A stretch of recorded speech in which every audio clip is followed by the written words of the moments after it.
High five. Ultimate Fighting Championship, UFC, returned to action last night at Sept. 4 2021, with UFC Vegas 36 going down from inside UFC Apex in Las Vegas, Nevada. In the main event of the evening, Derek Brunson defeated Darren Till via third-round submission. See it again here. In the co-headlining act, Tom Aspinall took out Sergey Spivak via first-round technical knockout. Highlights here. Biggest winner, Derek Brunson. Over the course of his career, Derek Brunson always seemed to come up short right when he was on the cusp of earning a shot at the title.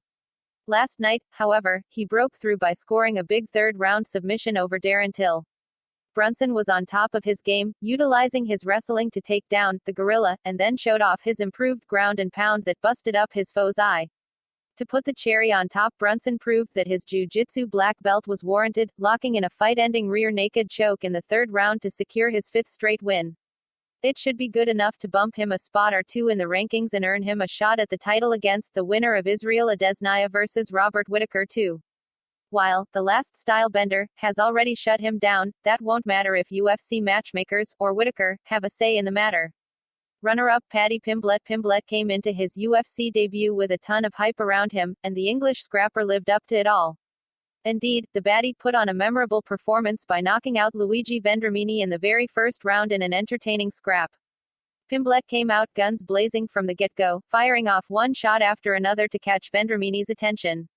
While his foe didn't back down, Pimblett's pressure was simply too much for him, putting him out for the count with a vicious combination that earned him a nice $50,000 post-fight bonus.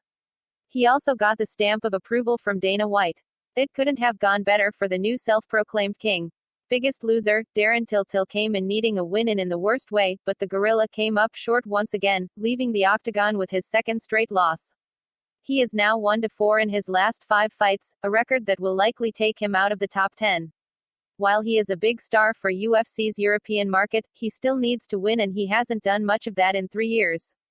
It's another tough setback for Till, who many expected to win a title by now. His title fight hopes have completely gone out the window, and he will have a lot of ground to cover if he wants to get back in the hunt. More importantly, he will have to decide whether he wants to stay at middleweight or drop back down for another run as a welterweight. For complete UFC Vegas 36 results and coverage, click here. Punch the like button and kick the subscription bell.